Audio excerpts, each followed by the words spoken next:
Abran sus Biblias, por favor, en Efesios capítulo 4. Y vamos a continuar nuestra serie de predicaciones en el libro de Efesios, donde estamos. Y ya vamos por el capítulo 4 de este libro.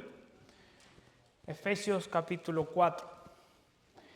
Y la semana pasada vimos que Dios ha dado a su iglesia todos los recursos espirituales para alcanzar la plenitud y la madurez en Cristo. Eso fue básicamente lo que estuvimos viendo la semana pasada, que Dios ha provisto por medio de dones espirituales y un servicio mutuo dentro de la iglesia, todo lo que necesitamos para ser maduros en Cristo.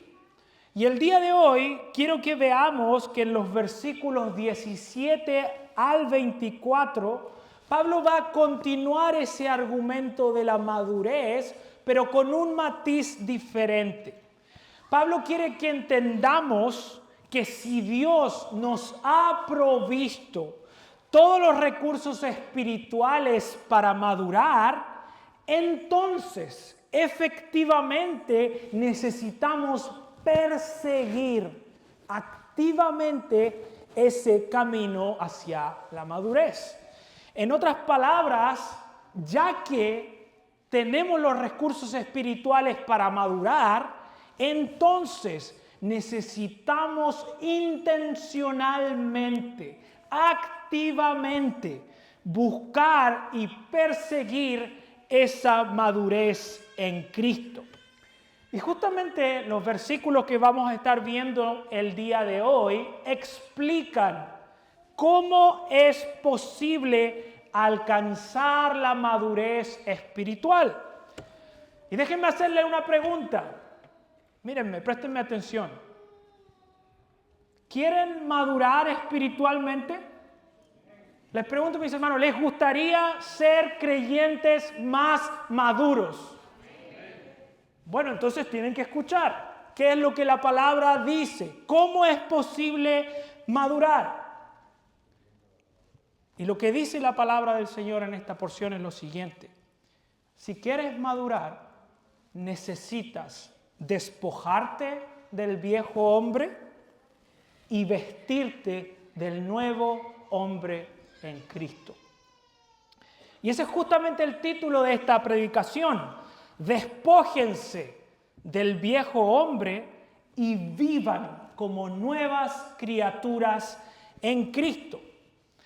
Ahora, el mensaje central de este pasaje, de esta porción, y en consecuencia, el mensaje central de este sermón es el siguiente: Dios nos llama a despojarnos de nuestra vieja naturaleza y vivir de acuerdo a lo que somos y tenemos en Cristo. Déjenme leerlo una vez más. Si entienden esta idea, me voy satisfecho. Dios nos llama a despojarnos de nuestra vieja naturaleza pecaminosa y a vivir en conformidad a lo que somos como verdaderos creyentes y lo que tenemos por medio de nuestra unión con Cristo.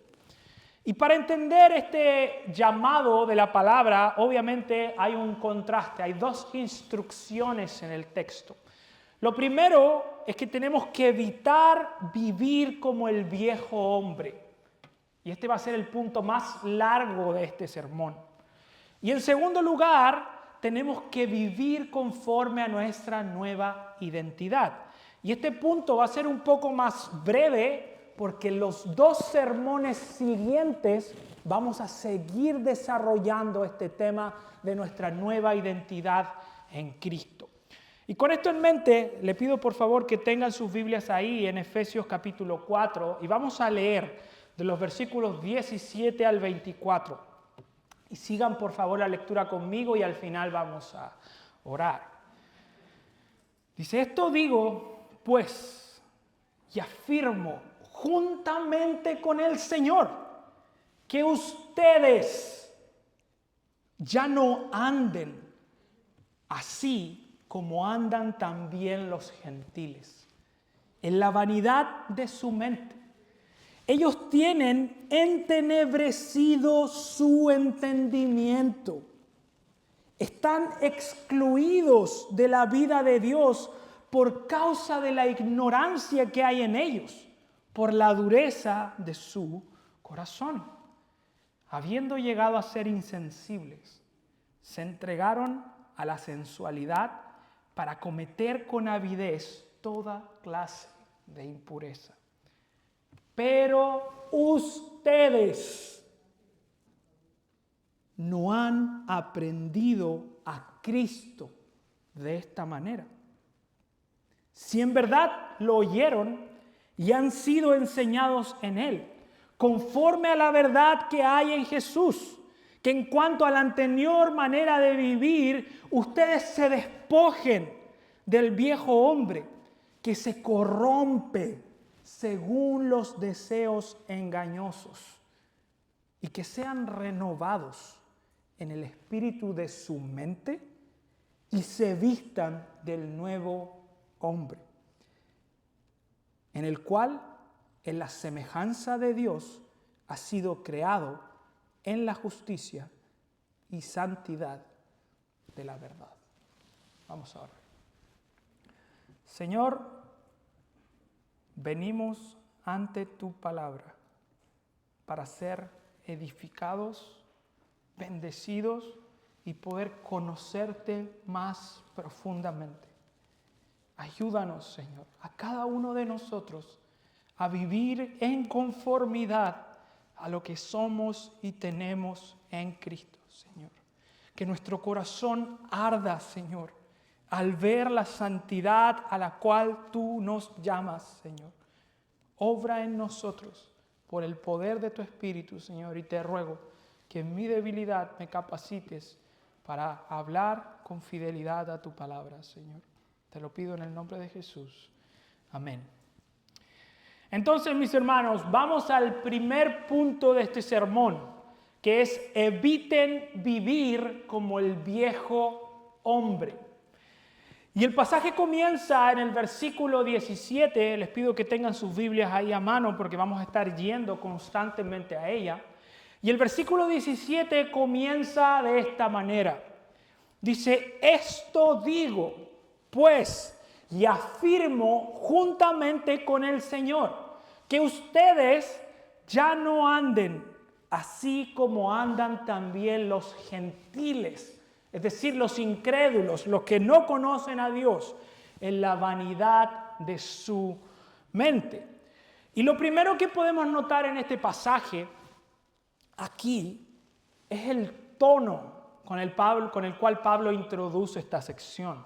Él dice, afirmo juntamente con el Señor.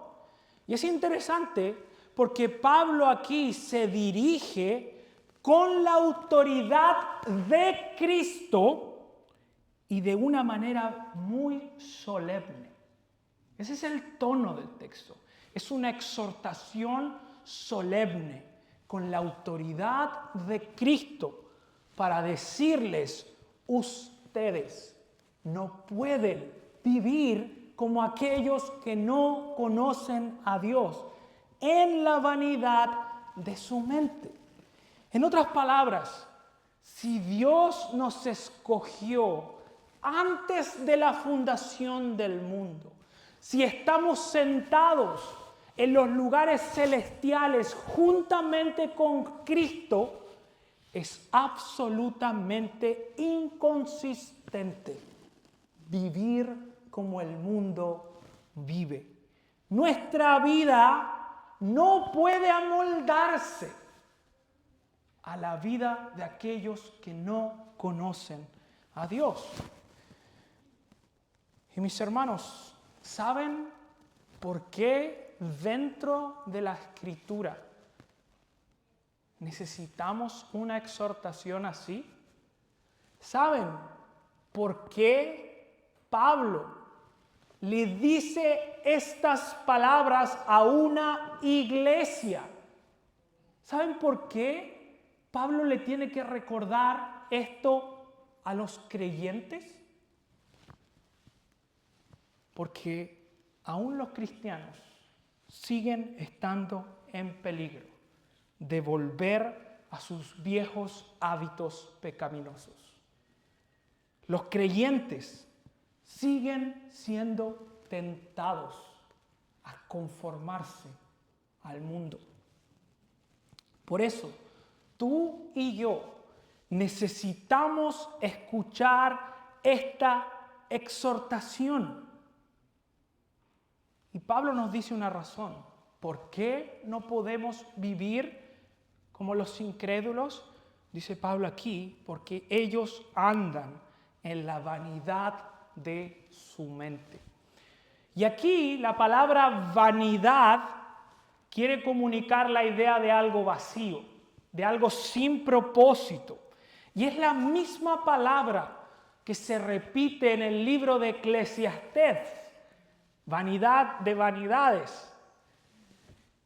Y es interesante porque lo que Pablo quiere comunicar aquí, a fin de que entendamos que no vivamos como los gentiles, es que en última instancia los no creyentes viven persiguiendo cosas que no llenan.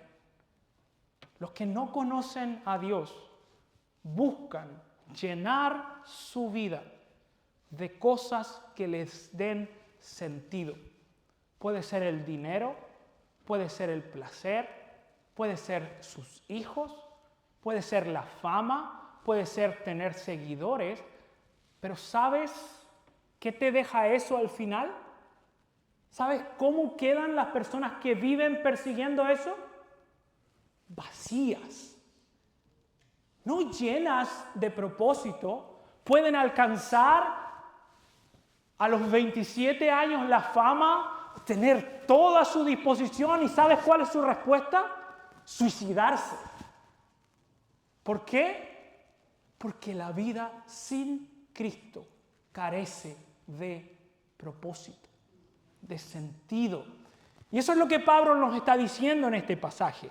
Es incongruente para un cristiano vivir persiguiendo ese tipo de cosas. No tiene sentido. Y mira la descripción que hace Pablo de ellos en el versículo 18 y 19. Mira cómo Pablo describe a este grupo de personas que no conocen a Dios para que entendamos lo ridículo, lo incongruente que es para un cristiano vivir como ellos. Mira el versículo 18 y 19 conmigo. Ellos tienen entenebrecido su entendimiento. Están excluidos de la vida de Dios por causa de la ignorancia que hay en ellos, por la dureza de su corazón. Habiendo llegado a ser insensibles, se entregaron a la sensualidad para cometer con avidez toda clase de impurezas. Y aquí Pablo pinta un retrato trágico de la condición humana sin Dios y nos da 3 descripciones de lo que significa vivir sin Cristo. Primero, Pablo dice que los gentiles tienen entenebrecido su entendimiento. En otras palabras, ellos están ciegos.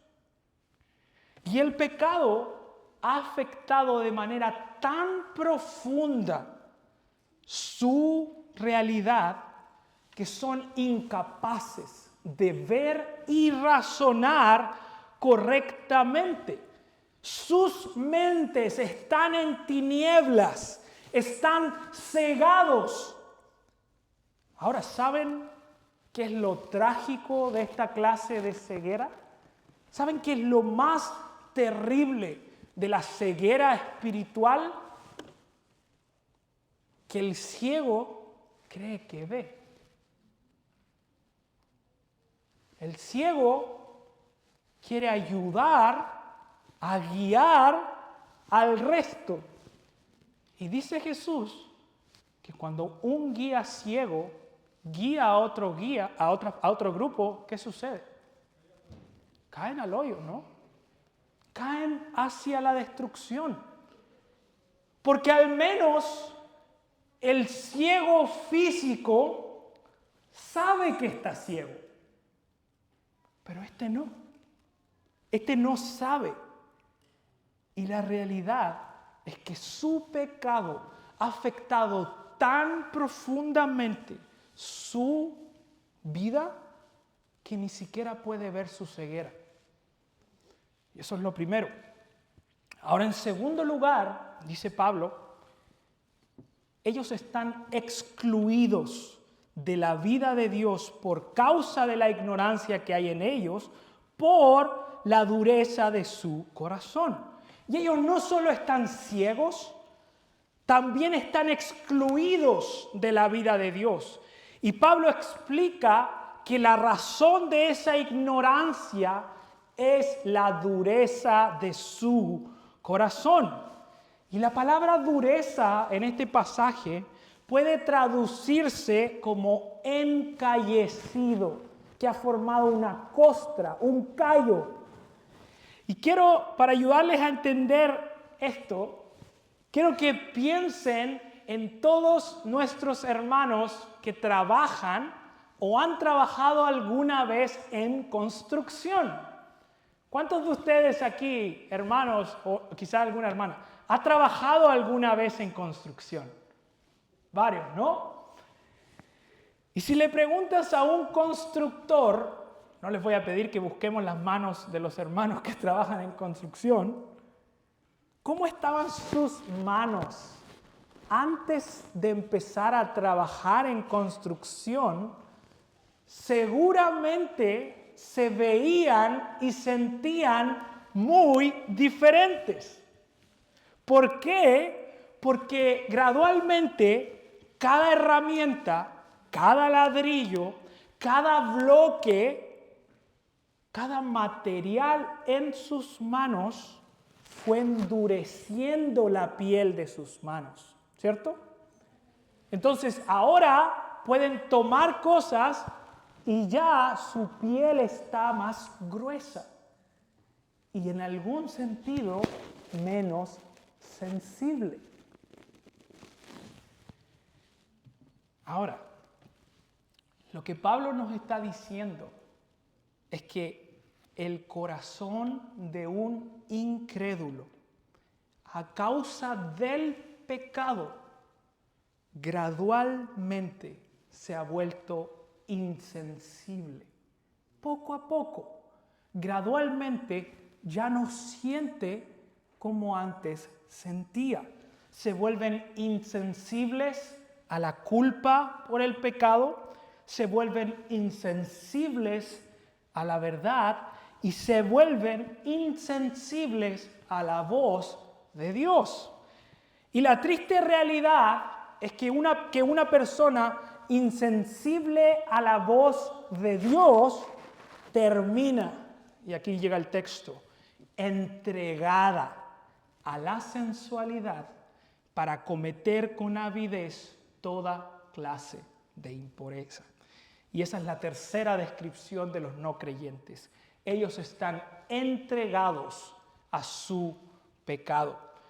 En otras palabras, a causa de esta exposición constante al pecado, todas las alarmas de su conciencia se empezaron a apagar.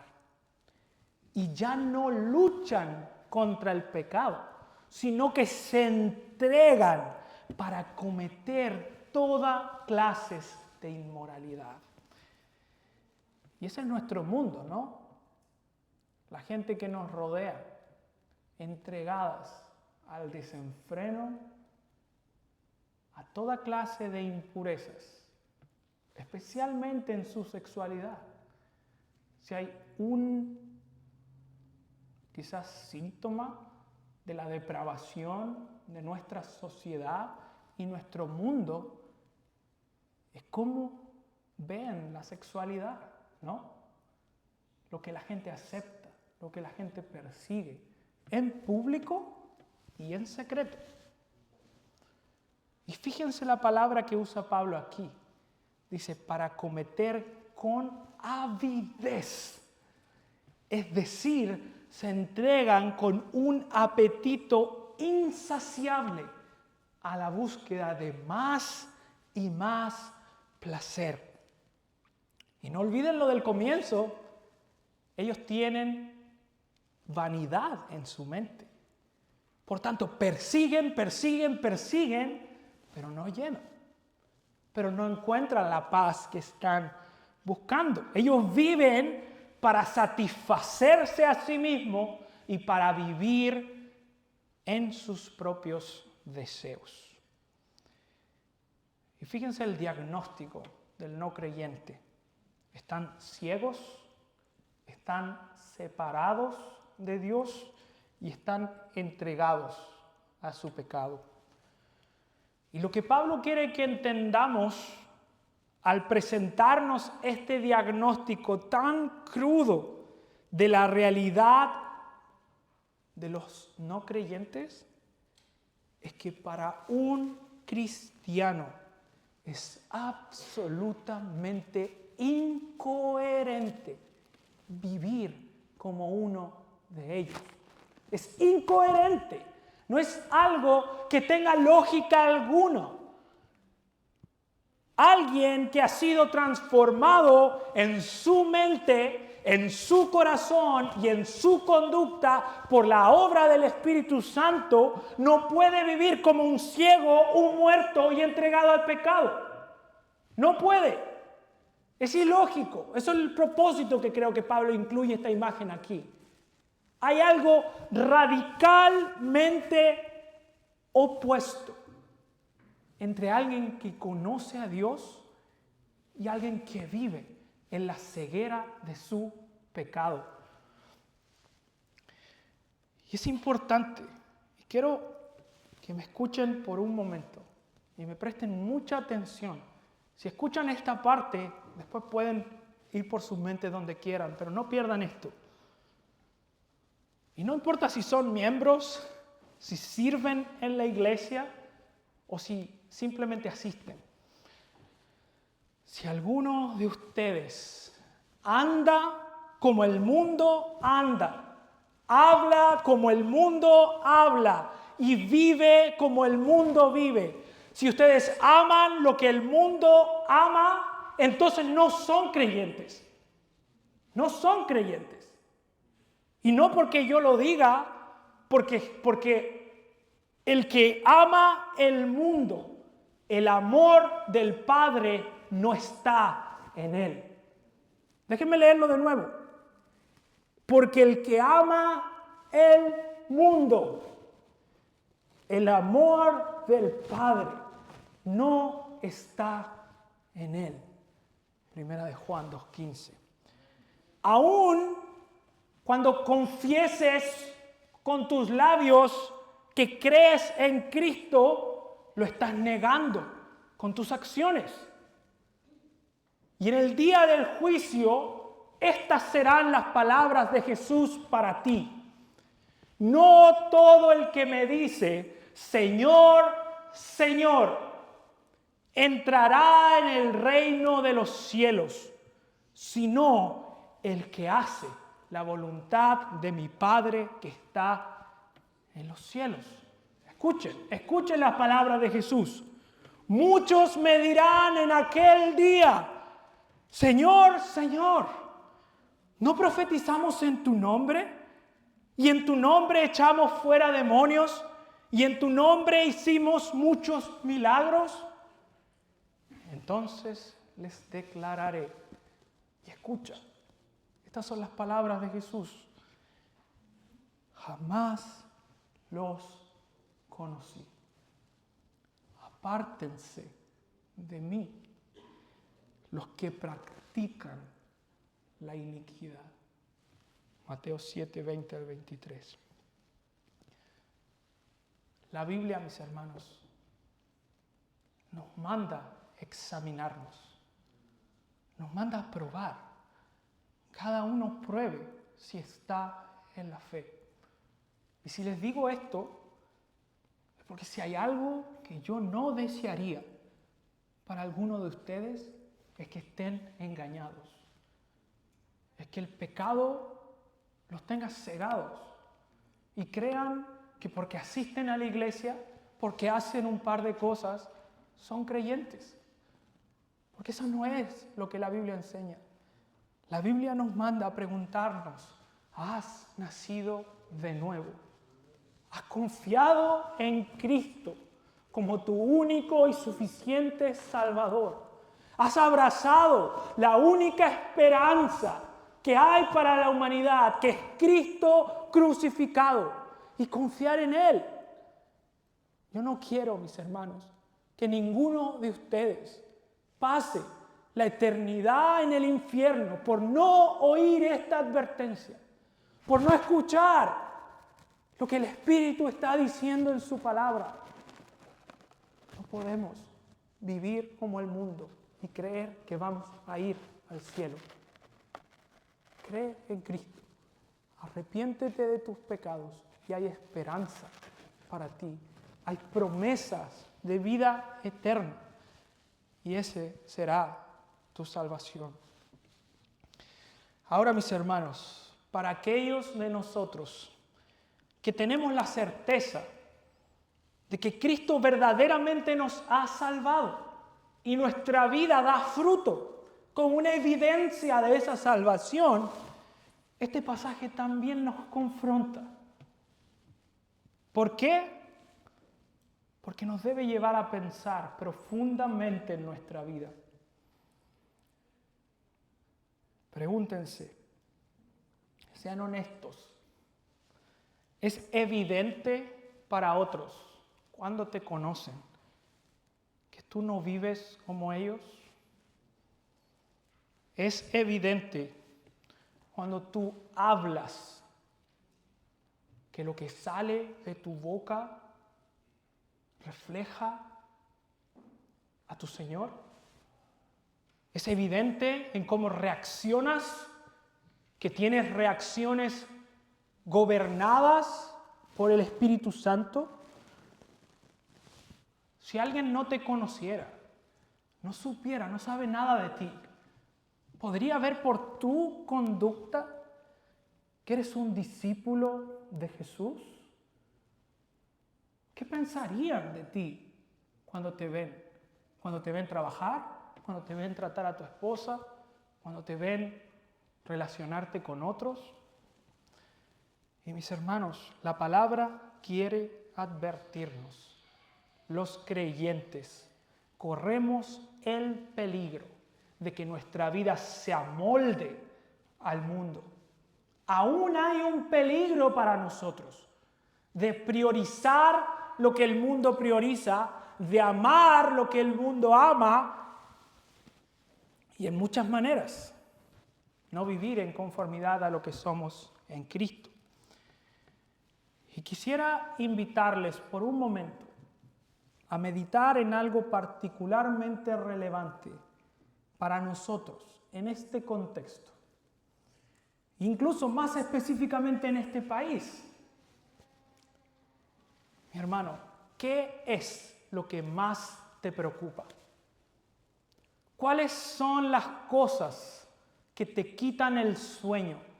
¿Cuáles son esas cosas que no te dejan dormir, que te despiertan en la noche, que te tienen pensando? Y la razón por la cual te pregunto eso, porque lo que te quita el sueño es lo que gobierna tu corazón. Lo que te preocupa, en primer lugar, es lo que tú tienes en primer lugar. Y escucha las palabras de Jesús en Mateo 6:25. No se preocupen por su vida, qué comerán, qué beberán, ni por su cuerpo, qué vestirán. Versículo 32. Porque los gentiles, los no creyentes, buscan ansiosamente. Lee de nuevo. Porque los gentiles buscan, ¿de qué manera? ansiosamente todas estas cosas. Pero el Padre Celestial sabe que ustedes necesitan todas estas cosas. Mis hermanos, si la principal preocupación en tu cabeza es por dinero, provisión y estabilidad económica, estás viviendo como un incrédulo que busca ansiosamente todas las cosas del mundo. Estás viviendo como si no tuvieras un Padre Celestial que cuida de ti. ¿Y saben por qué creo que nosotros necesitamos escuchar esto? Porque a este país vienen muchos hispanos con un solo objetivo. ¿Cuál es? Hacer dinero. Y hacer dinero sin importar lo que voy a sacrificar. Voy a hacer dinero sin importar que mi cuerpo no reciba descanso. Voy a hacer dinero sin importar que me olvide de mi familia. Voy a hacer dinero sin pensar en nada más. Sin importar cuántos trabajos tenga, sin importar si mi matrimonio se destruye o no. Y lo que quiero que entendamos es que nosotros corremos el peligro de amoldarnos a esa mentalidad, a tomar la forma del mundo. ¿Por qué te lo digo? Porque si estás dispuesto a dejar de asistir a tu iglesia solo por ganar más dinero, si estás dispuesto a abandonar a tu familia solo por más estabilidad económica, es porque hay un ídolo en tu corazón que no confía en el cuidado y la provisión de Dios. Y de nuevo, lo que te quita el sueño es lo que gobierna tu corazón. Y yo sé, mis hermanos, muchos de nosotros, mucho más algunos de ustedes obviamente, vienen de países donde no hay nada. Y con esfuerzo y trabajo duro han llegado a construir algo aquí, ¿no? Con mucho esfuerzo y mucho trabajo. Han podido ser bendecidos. Pero mis hermanos, no se equivoquen. Si hoy tienes lo que tienes, no es por tu esfuerzo, es porque tenemos un Dios proveedor. Piensa, ¿quién te proveyó un trabajo? ¿Quién te dio los dones que tienes? ¿Quién te da la fuerza para que te levantes a trabajar en la mañana? ¿Quién preserva tu salud para que te pares de esa cama y vayas a trabajar? ¿Eres tú? Mis hermanos, son ustedes los que mantienen su salud. ¿Quién es? Es Dios. Por tanto, no pongas tu confianza en el trabajo. No pongas tu confianza, tu estabilidad en el dinero. Pon tu confianza en el Dios que provee para ti. Busca, mi hermano, confiar en el Dios que conoce tus necesidades y Él te seguirá proveyendo. Busquen primeramente, ¿qué dice? El reino de Dios y su justicia, y todas estas cosas les serán añadidas. ¿Lo creen? Vivamos en conformidad a eso, buscando el reino de Dios primero y las añadiduras después. Mis hermanos, no inviertan el orden No busquen todas estas cosas y en el tiempo que me queda el reino de Dios. El pasaje, busquen primero el reino de Dios y todas estas cosas serán añadidas. Ahora, Pablo continúa este pasaje haciendo un contraste glorioso con lo que Dios nos ha concedido en Cristo para recordarnos cómo debemos vivir. Y ese es el segundo punto que les dije que iba a ser un poco más breve, que es un llamado a vivir en conformidad a nuestra nueva identidad. Dice el versículo 20 y 21, miren conmigo en sus Biblias, por favor. Dice, pero ustedes no han aprendido a Cristo de esta manera.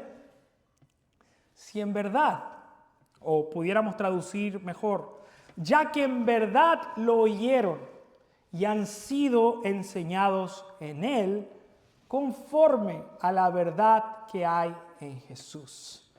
Y aquí Pablo explícitamente presenta la razón central por la cual no podemos vivir como el mundo. Y es porque nosotros hemos conocido personalmente a Jesús. Y noten el énfasis de Pablo. No dice simplemente aprendieron acerca de Cristo. No, dice aprendieron a Cristo. Es decir, conocieron a Jesús de una manera personal, íntima y transformadora.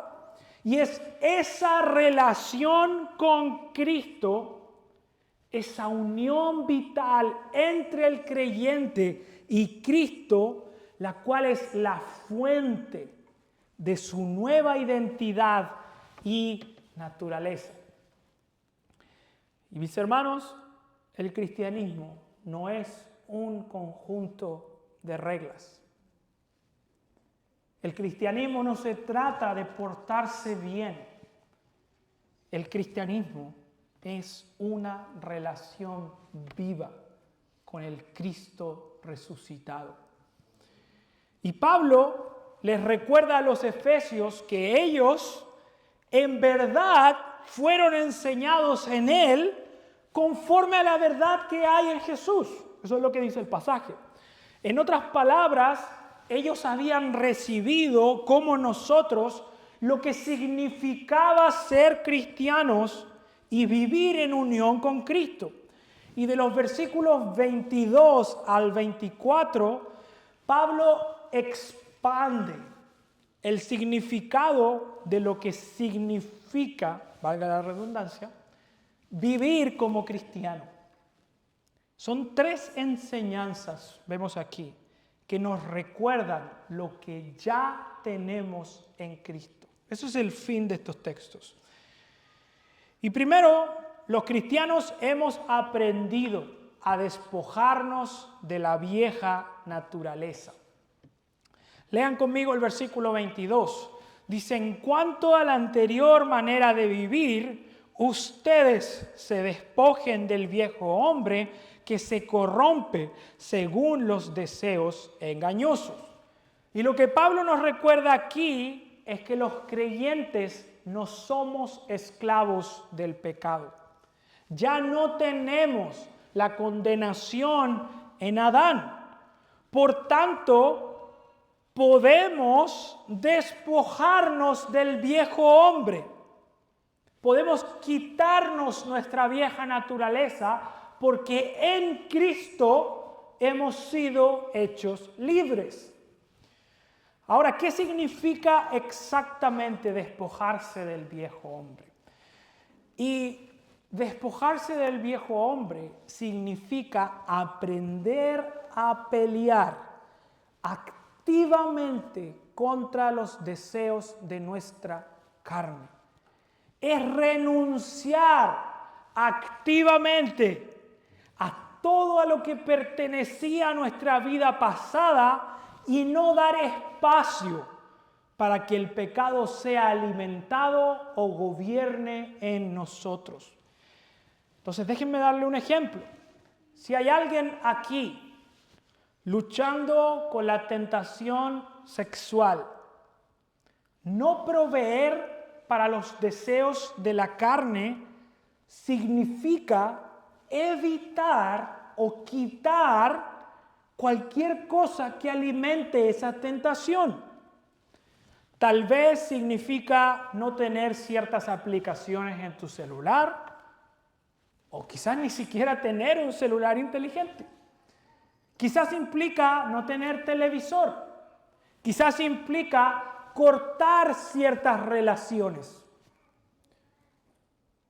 Pero si se fijan, lo que estoy describiendo es una lucha activa contra el pecado. Lo que nos está enseñando Pablo es que necesitamos pelear contra nuestro pecado, hacerle la lucha, batallar. Ahora, ¿saben cuál es uno de nuestros grandes problemas en relación a esto? Que a veces los cristianos nos gusta andar por la cuerda floja. Nos acercamos curiosamente al pecado, viendo cuán cerca puedo estar de él sin pecar. Nos aproximamos curiosamente a ver cuánto pecado, cuán cerca puedo estar del pecado sin pecar.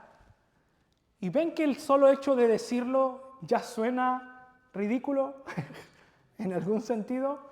¿Cuán cerca puedo estar del pecado sin pecar?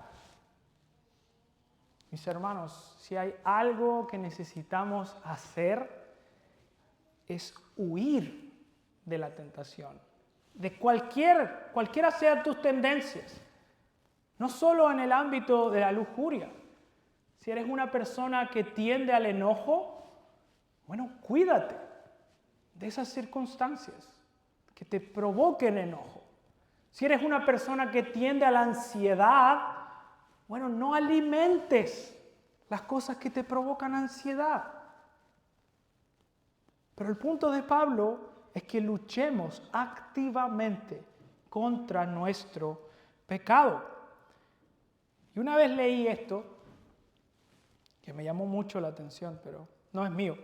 No sé de quién es, entonces si el autor alguna vez me demanda por derechos de autor, por lo menos dije que no era mío. El pecado te llevará más lejos de lo que planeabas ir. Y el pecado siempre te costará más de lo que querías pagar. El pecado te llevará más lejos, ¿cierto? Se identifica, ¿no? Uno cree como que tengo la idea, y eso es lo divertido, tengo la idea de que puedo controlar el pecado. Como que puedo manejar y controlar los efectos, cuán cerca puedo estar. Pero mis hermanos, la naturaleza del pecado es engañosa. Siempre te va a llevar más lejos de donde querías ir, porque uno dice, mira, voy a llegar hasta ahí nomás, de ahí para allá ya es pecado. No voy a llegar hasta ahí. Y siempre pasa la línea. Y uno dice, bueno, mira, esto es todo lo que me va a costar el pecado. No va a ser más que esto. Nunca termina ahí. Siempre te lleva más lejos. Y esa es la naturaleza engañosa del pecado. En segundo lugar, Pablo dice en el versículo 23 que ellos habían aprendido a ser renovados en el espíritu de su mente. ¿Y eso qué significa? Que los creyentes han aprendido a transformar la manera en que piensan. Romanos 12:2 dice, no se adapten a este mundo, sino transfórmense mediante la renovación de su mente. ¿Con qué fin? Dice Pablo en Romanos 12, para que verifiquen cuál es la voluntad de Dios, lo que es bueno, aceptable y perfecto. Y esto es un recordatorio de que en nuestras luchas contra el pecado necesitamos que nuestras mentes y corazones sean cambiados por la palabra. Y escucha esto, mi hermano, tú lo necesitas, estarte exponiendo constantemente a la palabra para que renueve tu manera de pensar, para que cambie. ¿Por qué? Porque muchas de las tentaciones y luchas y pecados que tenemos surgen de una comprensión pobre de quién es Dios y qué ha hecho por nosotros en Cristo. Detrás de cada pecado hay una mentira que estás albergando en tu corazón. Si hay alguien luchando con la tentación, la lujuria, está creyendo una mentira de que ese pecado lo va a satisfacer más que obedecer a Cristo. Está creyendo que cualquier relación fuera del matrimonio o del plan de Dios puede traer bendición. Y eso es una mentira.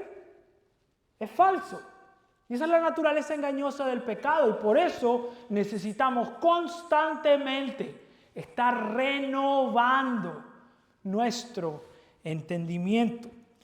Y finalmente, y esta es la tercera parte del texto en el versículo 24, ellos habían aprendido que debían vestirse de su nueva naturaleza. Dice el versículo 24, y se vistan del nuevo hombre, el cual en la semejanza de Dios ha sido creado en la justicia y santidad de la verdad. Y Pablo completa esta imagen, que la vamos a seguir viendo en otros sermones. Los creyentes se desvisten del viejo hombre, renuevan su mente y finalmente se visten del nuevo hombre. Y en esta última expresión, vestirse del nuevo hombre, lo que Pablo nos recuerda es que tenemos una nueva naturaleza que puede crecer en semejanza a Cristo. Y día a día somos renovados en esa imagen.